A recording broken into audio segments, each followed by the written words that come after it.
بسم اللہ الرحمن الرحیم۔ السلام علیکم۔ حضرت عمر فاروق رضی اللہ تعالیٰ عنہ کے دور میں ایک بدو آپ رضی اللہ تعالیٰ عنہ سے ملنے مدینے کو چلا۔ جب مدینے کے پاس پہنچا تو آدھی رات کا وقت ہو چکا تھا، ساتھ میں حاملہ بیوی تھی، تو اس نے مدینے کی حدود کے پاس ہی خیمہ لگا لیا اور صبح ہونے کا انتظار کرنے لگا۔ بیوی کا وقت قریب تھا تو وہ درد سے کراہنے لگی۔ حضرت عمر فاروق رضی اللہ تعالیٰ عنہ اپنے روز کے گشت پر تھے اور ساتھ میں ایک غلام تھا۔ جب آپ نے دیکھا کہ دور شہر کی حدود کے پاس آگ چل رہی ہے اور خیمہ لگا ہوا ہے تو آپ نے غلام کو بھیجا کہ پتہ کرو کون ہے۔ جب پوچھا تو اس نے ڈانٹ دیا کہ تمہیں کیوں بتاؤں؟ آپ گئے اور پوچھا تو بھی نہیں بتایا۔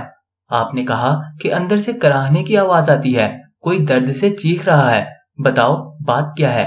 تو اس نے بتایا کہ میں امیر المومنین حضرت عمر فاروق سے ملنے مدینے آیا ہوں، میں غریب ہوں اور صبح مل کے چلا جاؤں گا، رات زیادہ ہے تو خیمہ لگایا ہے اور صبح ہونے کا انتظار کر رہا ہوں۔ بیوی امید سے ہے اور وقت قریب آن پہنچا ہے۔ تو آپ جلدی سے پلٹ کر جانے لگے کہ ٹھہرو میں آتا ہوں۔ آپ اپنے گھر گئے اور فوراً اپنی زوجہ سے مخاطب ہوئے، کہا کہ اگر تمہیں بہت بڑا اجر مل رہا ہو تو لے لو گی۔ زوجہ نے کہا کیوں نہیں؟ تو آپ نے کہا چلو میرے دوست کی بیوی حاملہ ہے، وقت قریب ہے، چلو اور جو سامان پکڑنا ہے ساتھ پکڑ لو۔ آپ کی بیوی نے گھی اور دانے پکڑ لیے اور آپ کو لکڑیاں پکڑنے کا کہا۔ آپ نے لکڑیاں اپنے اوپر لاد لیں۔ کوئی کونسلر، ناظم، ایم پی اے یا ایم این اے نہیں، یہ اس کا ذکر ہو رہا ہے دوستو جو کہ 22 لاکھ مربع میل کا حکمران ہے، جس کے قوانین آج بھی چلتے ہیں، جو عمر فاروق ہے۔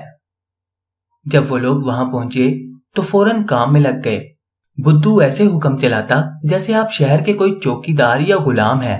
کبھی پانی مانگتا تو آپ دوڑے دوڑے پانی دیتے، کبھی پریشانی میں پوچھتا کہ تیری بیوی کو یہ کام آتا بھی ہے تو آپ جواب دیتے، جبکہ اس کو کیا پتا کہ امیر المومنین حضرت عمر فاروق خود ہیں۔ جب اندر بچے کی ولادت ہوئی تو آپ کی زوجہ نے آواز لگائی، یا امیر المومنین بیٹا ہوا ہے۔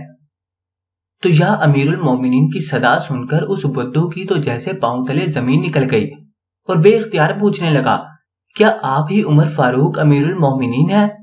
آپ عمر ہیں، وہی جس کے نام سے کیسر و کسرا کانپتے ہیں؟ آپ وہ ہیں، وہی والے عمر ہیں جس کے بارے میں حضرت علی نے کہا کہ آپ کے لیے دعا کرتا ہوں، اور جس کو رسول صلی اللہ علیہ وسلم نے دعا مانگ کر اسلام کے لیے مانگا، وہی والے نا؟ آپ نے کہا ہاں ہاں میں ہی ہوں۔ اس نے کہا کہ ایک غریب کی بیوی کے کام کاج میں آپ کی بیوی خاتون اول لگی ہوئی ہے، اور دھوئیں کے پاس آپ نے اپنی داڑھی لپیٹ لی اور میری خدمت کرتے رہے۔ تو سیدنا عمر رو پڑے، اس بدو کو گلے سے لگایا اور کہا، تجھے پتا نہیں تو کہاں آیا ہے؟ یہ مدینہ ہے، میرے آقا کا مدینہ۔ یہاں امیروں کے نہیں غریبوں کے استقبال ہوتے ہیں، غریبوں کو عزتیں ملتی ہیں، مزدور اور یتیم بھی سر اٹھا کر چلتے ہیں۔ سبحان اللہ۔ اللہ ہم سب کا حامی و ناصر ہو۔ جزاک اللہ۔